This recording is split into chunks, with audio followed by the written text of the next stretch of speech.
Assalamualaikum warahmatullahi wabarakatuh. Alhamdulillah Alhamdulillahilladzi hadana lihadza wa ma kunna linahtadiya laula an hadana Allah.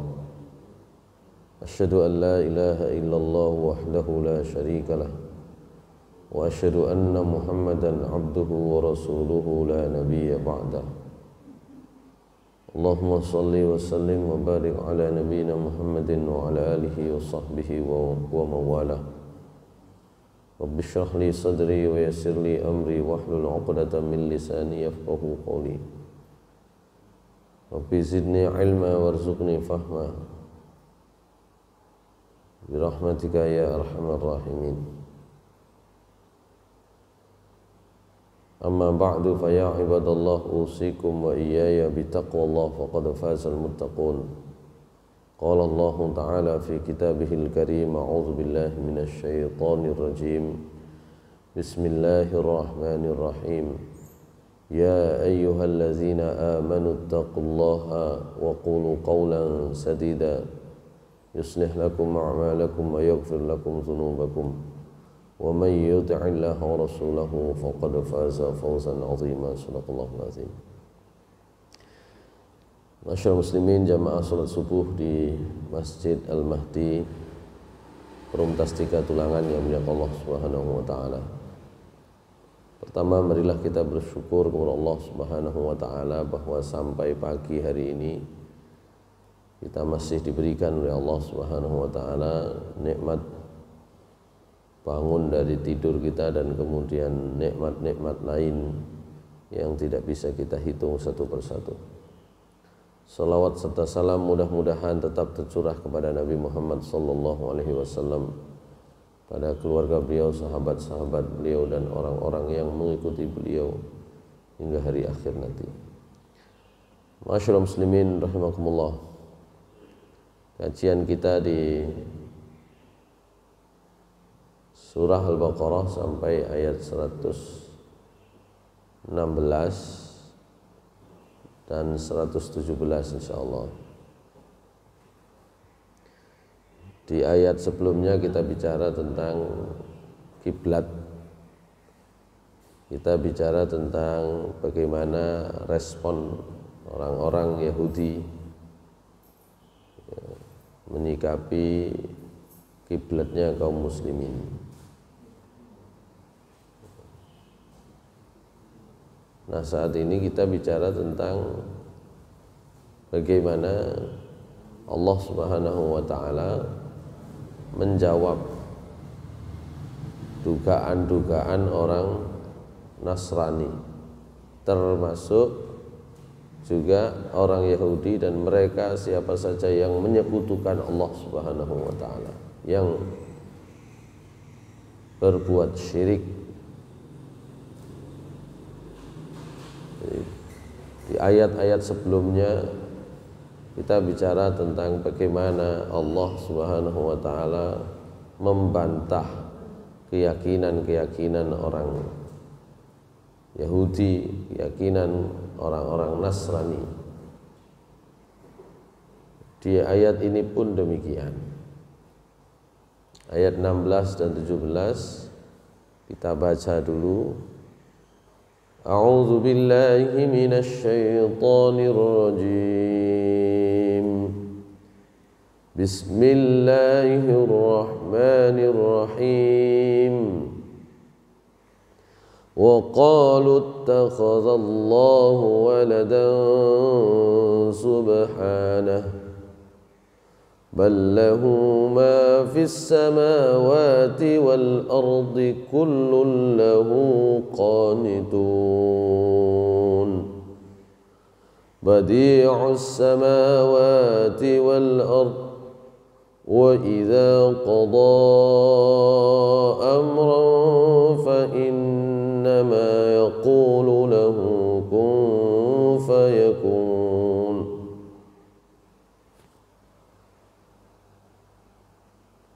وقال الذين لا يعلمون لولا يكلمنا الله أو تأتينا تأتينا آية كذلك قال الذين من قبلهم مثل قولهم تشابهت قلوبهم قد بينا الآيات لقوم يوقنون. Shadaqallahul Azim. Barangkali yang kita bahas ayat 16 dan 17 saja nanti ya. Di ayat 16 Allah berfirman, wa qalu, dan mereka berkata, orang-orang banyak berkata, ittakhadallahu walada, Allah subhanahu wa ta'ala sudah mengambil anak.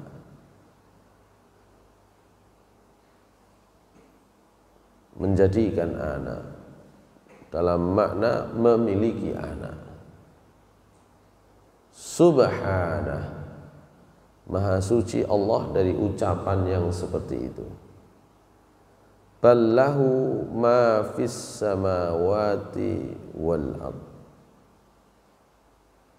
Sekali-kali bukan demikian, tapi milik Allah semua apa yang ada di langit dan semua apa yang ada di bumi.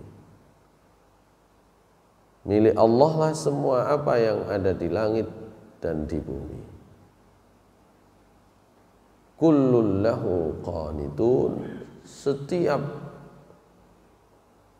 ciptaan, setiap apa yang ada di langit dan di bumi hanya kepada Allah mereka semua itu tunduk.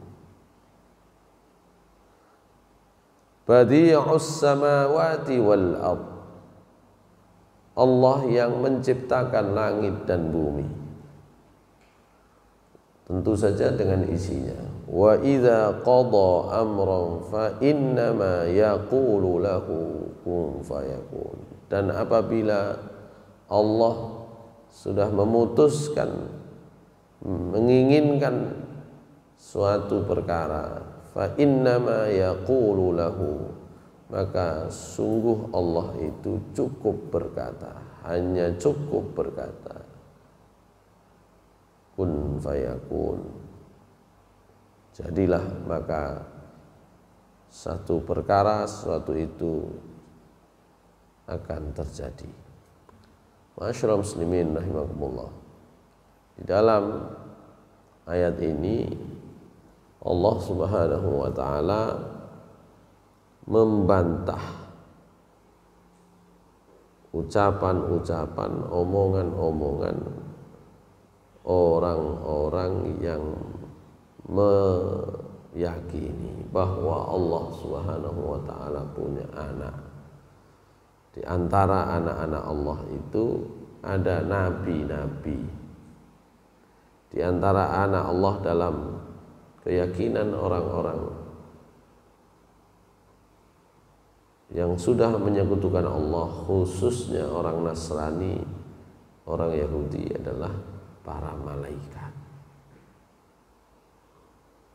Maka dalam tafsirnya Ibnu Katsir mengatakan, ishtamalat hadhil ayatul karimatu wallati taliha ala raddi ala nasara alaihim la'inullah.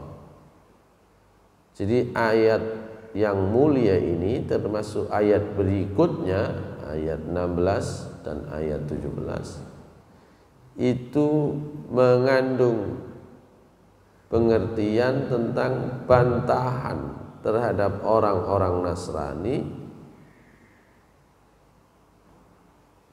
Wa kadza man asbahahum minal yahud, demikian pula bantahan terhadap orang yang serupa orang Nasrani, yaitu orang Yahudi. Wa min musyrikil Arab, termasuk orang-orang musyrik Arab. Mimman ja'alal malaikata banatillahi, yang sudah menjadikan para malaikat itu sebagai anak-anak perempuan Allah Subhanahu wa taala. Fa akdzaballahu jami'ahum fi da'wahum. Maka Allah mengingkari, menyatakan kedustaan pengakuan-pengakuan mereka dan perkataan mereka inna lillahi walada, yang menyatakan bahwa sungguh Allah itu punya anak.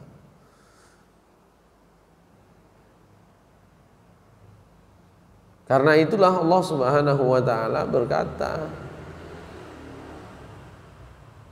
kok punya anak? Ballahu ma fis samawati wal ardh. Semua itu milik Allah Subhanahu wa taala. Yang ada di langit, yang ada di bumi, semua milik Allah Subhanahu wa taala. Jadi kalau dianggap ini anaknya, ini bukan anaknya, semua milik Allah Subhanahu wa taala, dan Allah tidak memiliki anak. Bahkan Allah Subhanahu wa taala huwal mutasarrif fihim wa huwa khaliquhum wa raziquhum wa muqaddiruhum wa musakhiruhum wa musayyiruhum wa musarrifuhum kama yasha. Dan Allah lah yang mutasarrifu fihim, yang ngopeni, yang mulai menciptakan, memberi rizki, memberi kemampuan, memberi kesempatan untuk bisa berjalan, berputar, memperjalankan mereka, mengatur mereka sesuai dengan kehendak Allah. Wal jami'u abidun lahu wa milkun lahu. Semua makhluk-makhluk Allah itu, ciptaan-ciptaan Allah itu adalah abidun lahu, hamba-hambanya. Semua adalah milkun lahu, miliknya. Masyaallah muslimin rahimakumullah. Ya, bantahan ini kepada keyakinan orang-orang Yahudi yang menyatakan Allah punya anak. Dalam ayat yang lain Allah mengatakan, wa qalatin nasara al-masih ibnullah. Orang Nasrani mengatakan Isa al-Masih itu anak Allah. Sementara orang Yahudi mengatakan Uzairu binillah, Uzairu bin Allah. Ya. Uzairu ibnullah, Uzair anak Allah. Kita itu cenderung, manusia itu cenderung kalau ada hal yang luar biasa, hal yang tidak biasa kita saksikan, kita anggap istimewa, ya, itu kemudian keluar biasaan, keistimewaan yang kita saksikan itu dikaitkan dengan itu tadi, keistimewaan dari Allah Subhanahu wa taala. Kalau sudah begitu nanti bisa naik tingkatnya menjadi Tuhan-Tuhan lain selain Allah Subhanahu wa taala. Jadi kita tuh cenderung, jangankan orang Nasrani, orang Yahudi, kita orang Islam tuh kalau melihat orang yang rodok istimewa, ya kan, agak istimewa, mungkin saking pinternya, gitu ya, mungkin saking kayanya, mungkin masih kecil sudah, itu tiba-tiba ada perasaan, wah ini pilihannya Allah, nah, gitu ya. Nanti naik itu, apalagi orang-orang istimewa itu kemudian meninggal, digalai, dicari-cari barokai, gitu ya. dicari-cari keberkahan. Nah, kita itu punya psikologis demikian. Sesungguhnya ketika Allah Subhanahu wa taala menyatakan a'udzu billahi minasy syaithanir rajim. Bismillahirrahmanirrahim. Inna fi khalqis samawati wal ardi wa ikhtilafil laili wan nahari la ayatin liulil albab. Jangan lihat yang kamu hadapi satu persatu yang sebenarnya sepele. Penciptaan langit, penciptaan bumi, pergantian siang dan malam. Kalau kamu mau perhatikan luar biasanya itu, kamu akan temukan bukan mereka yang luar biasa, tapi Allah yang luar biasa. Itu menjadi tanda kebesaran Allah bagi orang yang punya akal pikiran. Itu. Kita itu kan biasanya begitu. Ada orang istimewa. Wah, ada anak 3 tahun hafal Al-Quran, nah, gitu misalnya. Oh, itu memang nikmat dari Allah. Cuma kadang-kadang respon kita, sikap kita itu berlebihan. Kadang-kadang loh ya. Mungkin kadang-kadang itu bisa juga sering. Sering gitu. Berlebihannya itu gimana? Ya. Oleh karena itu kita suatu saat pernah bahas tentang seorang perempuan namanya Ummu Humaid. Itu ya. Saking senengnya kalau ketemu Nabi, saking senengnya kalau ketemu Nabi, jauh-jauh datang untuk sholat jamaah ke masjid Nabi hanya untuk seneng sekali melihat Nabi, gitu ya. Wah, Nabi kan manusia istimewa. Ya, seneng itu juga kadang-kadang nanti terkait dengan syahwat juga, keinginan juga. Datanglah sholat jauh-jauh. Habis itu dikasih tahu oleh Rasulullah SAW. Ya, wahai Ummu Humaid. Ummu Humaid bilang, Nabi saya itu kalau ketemu jenengan itu senang sekali. Suka saya kalau sholat sama Nabi itu enak rasanya, ya, gitu ya.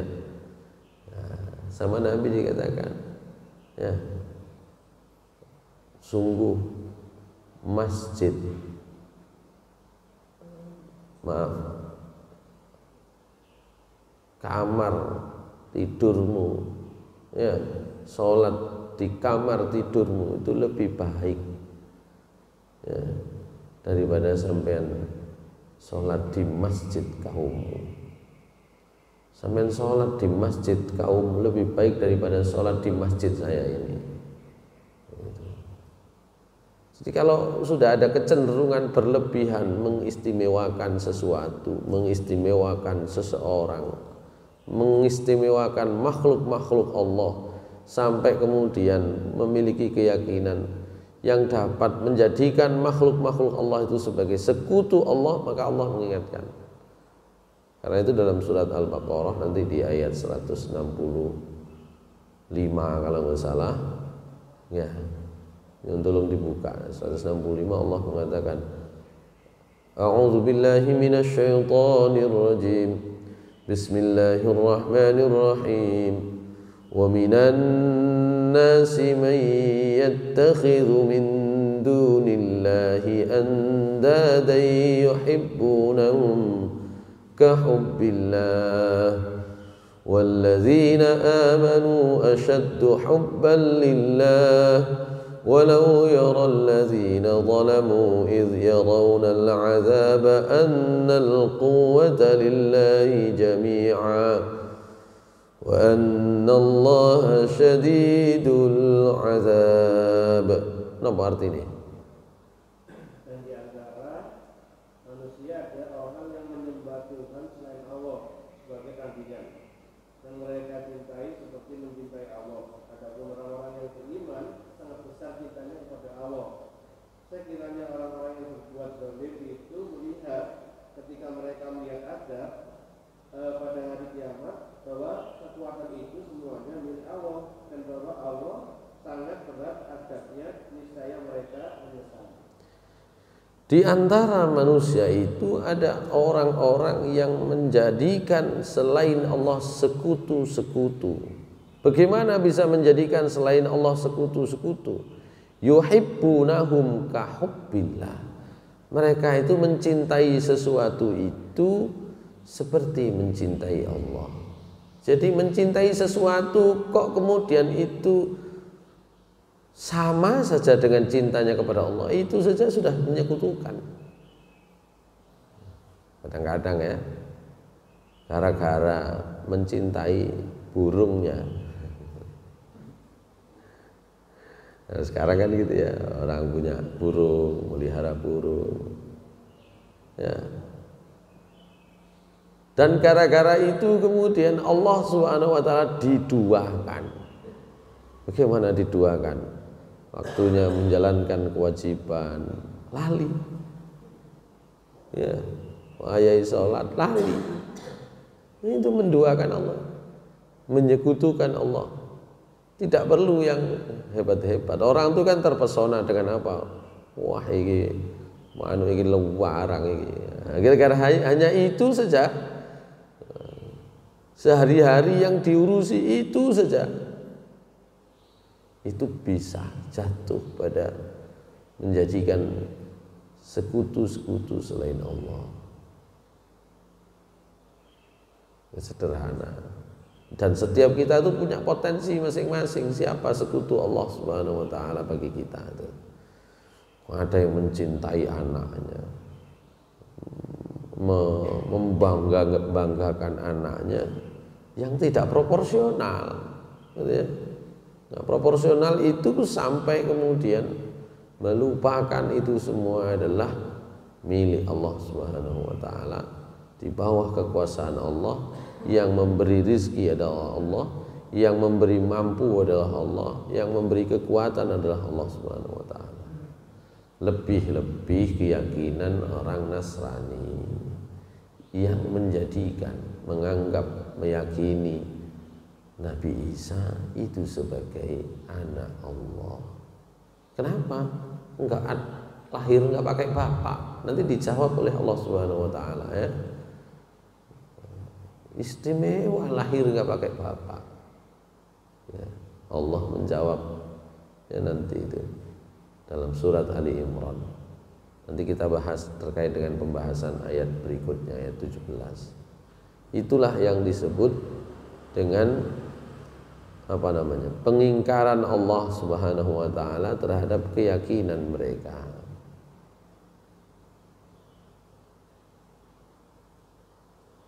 Fa kaifa yakunu lahu waladun minhum wal waladu innama yakunu mutawallidan min syai'aini mutanasibaini wa huwa tabaraka wa ta'ala laisa lahu nadhirun wala musyarikun fi 'azamatihi wa kibriyaihi wala sahibata lahu. Fa kaifa yakunu lahu walad? Bagaimana orang itu menganggap manusia itu sebagai Tuhan, sebagai anak Tuhan, wong mereka itu lahir dari manusia yang sama. Ini kalau satu orang itu lahir dari satu manusia, dari seorang ibu, yang lahir itu dianggap sebagai Tuhan karena nggak pakai ada ayah, terus dianggap sebagai Tuhan. Lah ibunya apanya Tuhan? Akhirnya merantau. Merantau ini. Akhirnya ya kemudian yang terkait-kait jadi ya satunya anak, ya satunya istrinya Tuhan. Begitu. Dalam keyakinan agama lain, apapun yang menempel jadi Tuhan. Ada Tuhan punya kendaraan namanya sapi, sapi jadi Tuhan. Iki kendaraannya dewa. Ini bukan dewa Bujana ya. Dewa Bujana katanya sudah meninggal ya. Kemarin kalau nggak salah beritanya. Tapi saya tidak dengar langsung. Ada orang yang baca berita di sebelah saya nggak terlalu tertarik gitu ya.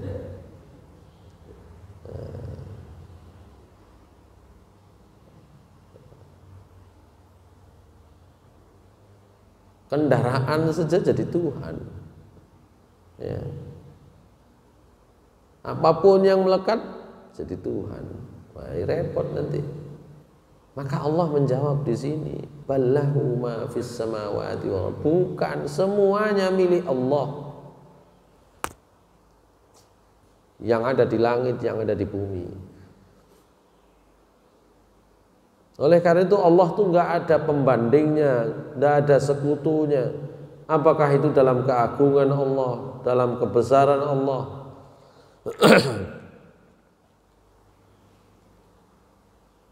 Karena itu nanti Allah Subhanahu wa taala menyatakan badi'us samawati wal ard. Dalam ayat 101 surat Al-An'am Allah menyatakan Allah yang menciptakan langit, yang menciptakan bumi. Anna yakunu lahu waladu wa lam takul lahu sahibah. Bagaimana mungkin Allah punya anak wong dia enggak punya istri? Ya. Wa khalaqa kulla syai'in wa huwa bikulli syai'in alim. Bahkan Allah lah yang menciptakan segala sesuatu dan Allah Maha mengetahui terhadap semua hal.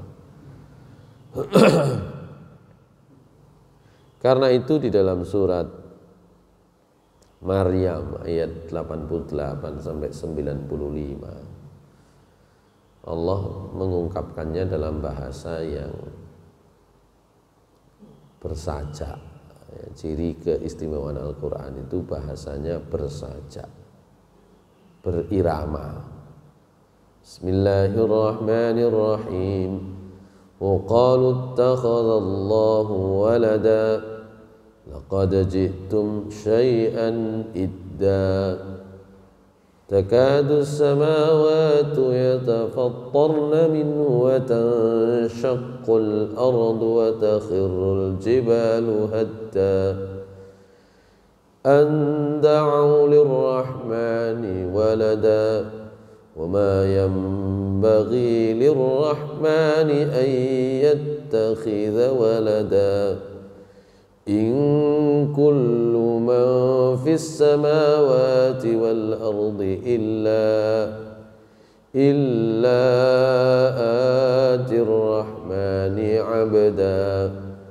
Laqad ahsahum wa addahum adda wa kulluhum atihi yawmal qiyamati farda. Shadaqallahul azim. Banyak orang mengatakan Allah punya anak. Kalau ada orang mengatakan begitu, in laqad ji'tum syai'an idda, sungguh kalian itu sudah membawa satu kebohongan yang besar.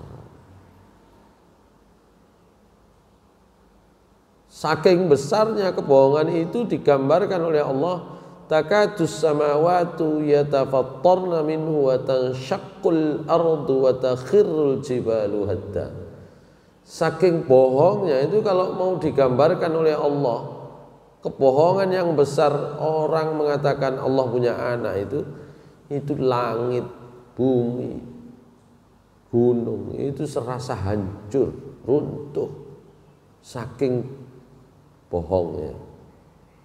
Ya.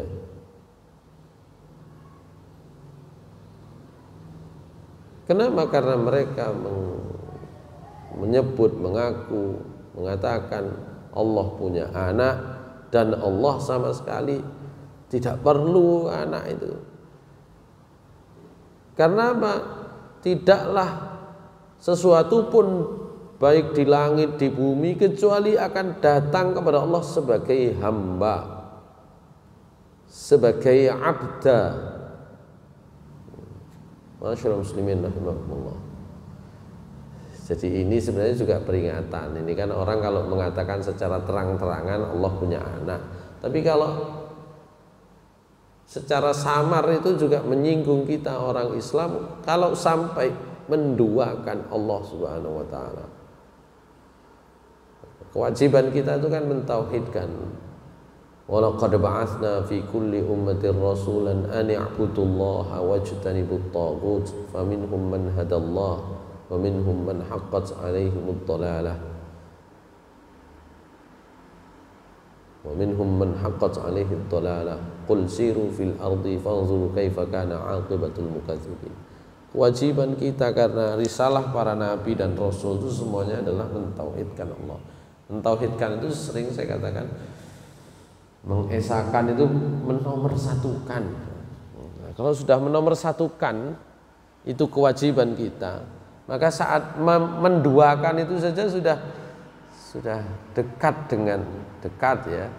Saya tidak mengatakan secara otomatis, dekat dengan perbuatan menyekutukan Allah, menomorduakan. Kalau pakai logika teologis, kewajibannya menomorsatukan. Kalau menduakan, ya itu berarti bertentangan dengan kewajiban. Hanya saja nanti di dalam tafsir Ibnu Katsir disebut oleh sebagian ulama, Allah itu sabar sekali menghadapi orang yang demikian. Ya gimana kok nggak sabar? Wong langit sama bumi itu, gunung-gunung itu hampir runtuh, hampir pecah gara-gara ngomong yang bohong seperti itu, tapi Allah masih mau memberi rezeki kepada mereka. Sabarnya Allah Subhanahu wa taala. Oleh karena itu Allah dengan tegas mengatakan, qul huwallahu ahad, Allahus samad, lam yalid wa lam yulad wa lam yakul lahu kufuwan ahad. Kata kuncinya di situ. Ringkasannya di situ. Surat Al-Ikhlas.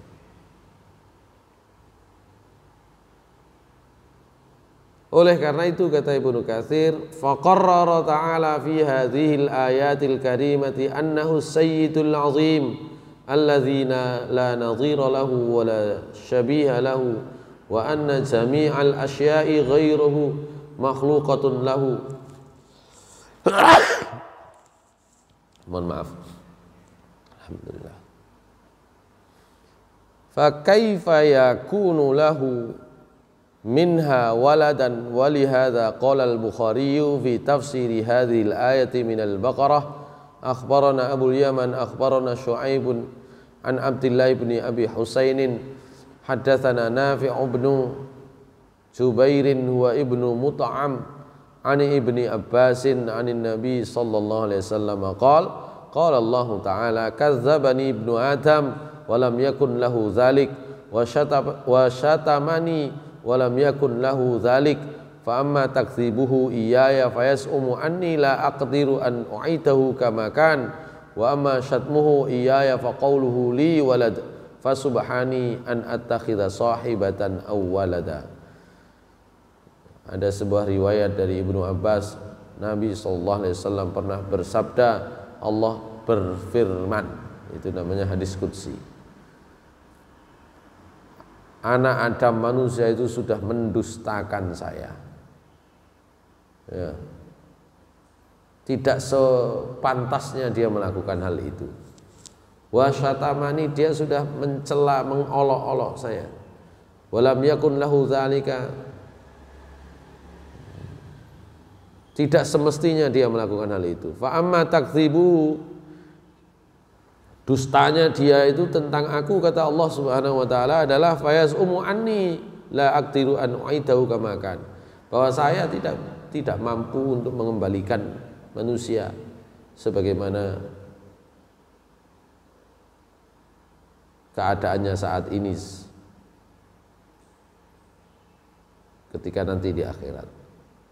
Itu ada dalam surat Al-Qiyamah, di antaranya surat Al-Qiyamah.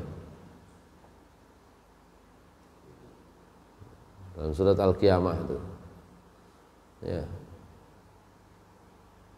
ayat 3 dan 4 Allah Subhanahu wa taala menyebut tentang bagaimana pengakuannya manusia ya.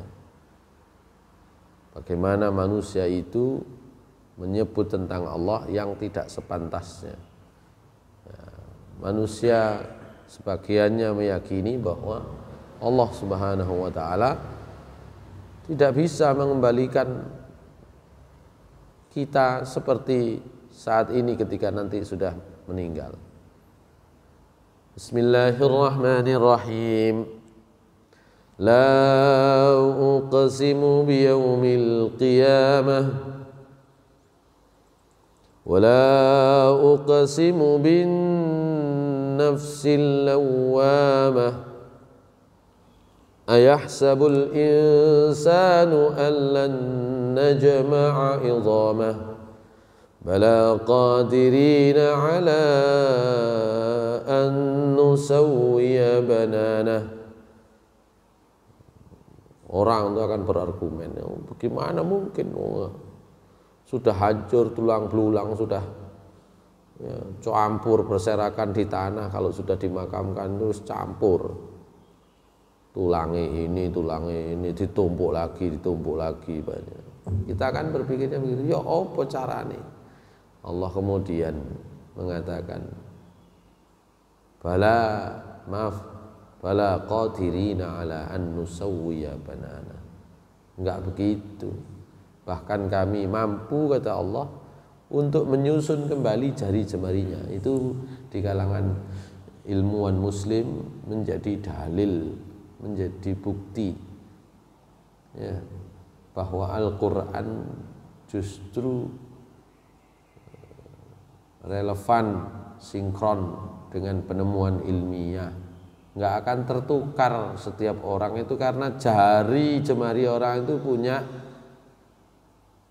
tanda khusus namanya sidik jari, dan itu tidak pernah sama satu orang dengan orang lain.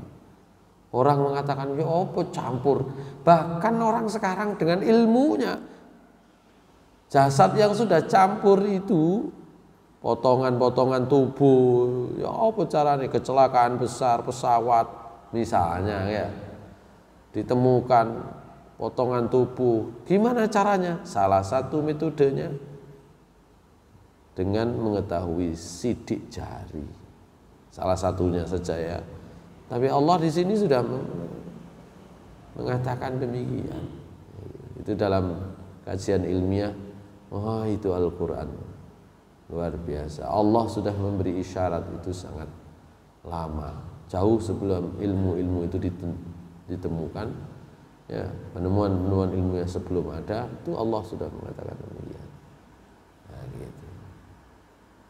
Masyaallah muslimin rahimakumullah. Jadi itu Allah Subhanahu wa taala sudah memberikan kepada kita peringatan-peringatan tentang batalnya, bohongnya orang-orang. Nah, di pernyataan Allah berikutnya, bukan hanya itu, orang itu mencela saya saat orang itu mengatakan saya itu punya anak, begitu. Jadi kalau ada orang mengatakan saya punya anak, dia sudah mencela saya. Ya. Maka kata Allah, Maha Suci saya. Amit-amit saya itu kalau punya anak, punya istri, gitu kan, makanya kalau bahasa kita Maha Suci itu gitu. Amit-amit deh kalau saya punya anak tuh. Nah itu. Masyaallah muslimin rahimakumullah. Itu riwayatnya Bukhari. Nanti dalam hadis riwayat yang lain itu juga ada, Ibnu Mardaweh itu juga meriwayatkan hal yang sama. Tidak perlu saya ulang lagi ya. Wa fis sahihaini an Rasulillah sallallahu alaihi wasallam annahu qala. Dalam hadis riwayat Bukhari dan Muslim, Rasulullah SAW bersabda, la ahada asbara ala adza sami'ahu minallah.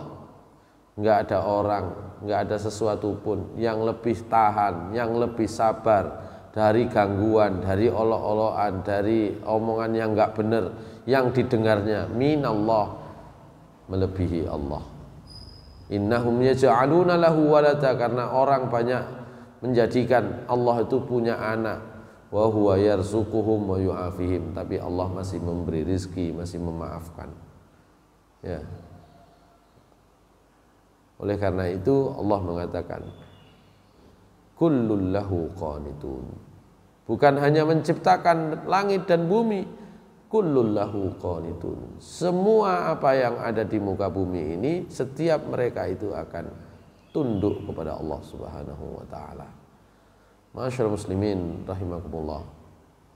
Dalam ayat yang lain Allah mengatakan walillahi yasjudu ma fis samawati wal ardi taw'an wa karha wa zilaluhum bil ghuduwi wal asal.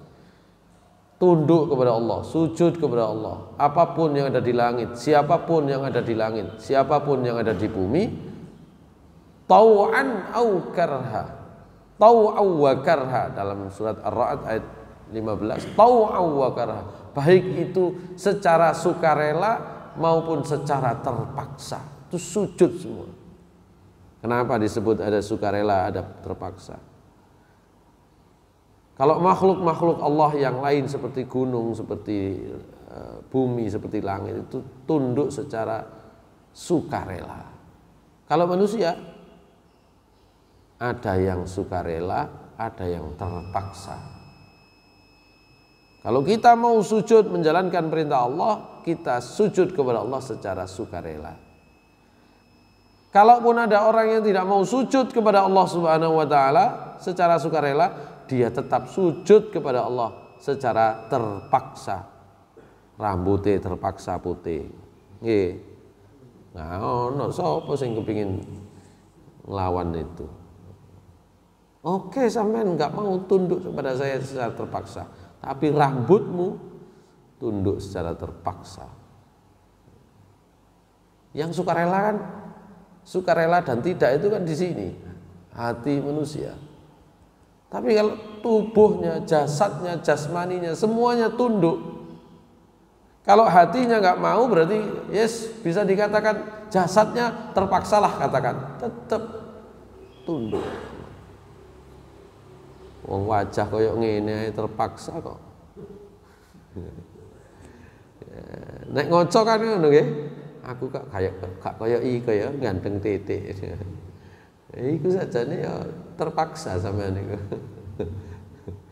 Ya gitu. Setelah terpaksa kemudian dilatih. Banyak yang terpaksa dilatih orang itu untuk bersyukur. Dengan dipaksa itu orang itu dilatih bersyukur oleh Allah SWT. Nah, baru kalau orang itu bisa bersyukur, nah, nanti enggak terpaksa lagi, ya, baru menyadari, melihat yang lain baru menyadari.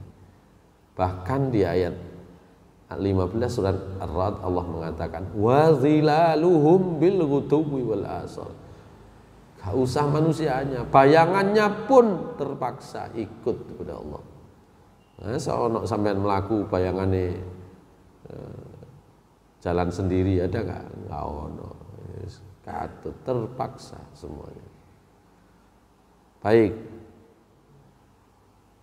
Itulah makna ayat ini. Kenapa ayat ini disebut? Karena itu terkait dengan keyakinan bahwa Allah Subhanahu wa taala menjadikan Nabi Isa misalnya atau orang-orang tertentu itu sebagai anak Allah. Bahkan Allah di sini menggunakan kata-kata badi'. Badi itu yang menciptakan dari yang baru, nggak ada contohnya. Kalau manusia itu kan nggak bisa disebut badi. Manusia itu menciptakan robot, menciptakan ini, menciptakan itu, tapi ada contohnya. Robot menyerupai manusia, robot menyerupai belalang, robot menyerupai ini, menyerupai semua. Sudah ada contohnya dari Allah. Nggak bisa manusia disebut badi, nggak bisa, karena badi itu penciptaan tanpa ada yang mendahului, itu betul-betul kreasi. Ya, itu badi, nggak ada contoh nih. Sopo sing nyuntui Allah nggak langit, nggak ada. Yang ngasih kerpean Allah bikin langit, bikin bumi, nggak ada. Siapa yang menciptakan itu lebih dulu? Nggak ada. Kita yang meniru apapun yang kita ciptakan. Ketika orang membuat namanya sepeda motor, orang menyebutnya kuda besi, kuda besi, gitu. Semua ada yang kita. Bahkan desain motor satu persatu itu ada contohnya. ada motor namanya motor burhan, burung hantu. Karena apa? Dari lampunya. Ada mobil, ya, mobilnya itu mobil model ikan hiu, ya, macam-macam lah. Itu desain-desain itu dari contoh yang sudah ada, dan Allah menciptakan tanpa contoh. Karena itu sesuatu yang apa ya, yang baru sama sekali, itu disebut dengan bid'ah. Di dalam tafsir Ibnu Katsir ini dibahas bid'ah. Bid'ah itu ada dua macam, ada bid'ah syar'iyah, ada bid'ah lughawiyah. Ada bid'ah menurut syarak, karena karena Rasulullah SAW mengatakan, ya, setiap yang muhdatsat, yang baru dalam syariat itu bid'ah. Wa kullu bid'atin dhalalah wa kullu dhalalatin finnar. Ya. Perkara syariat, perkara dalam hal ibadah, apalagi Allah dan Rasulnya sudah menentukan, kok kita bikin hal yang baru itu bid'ah, ya.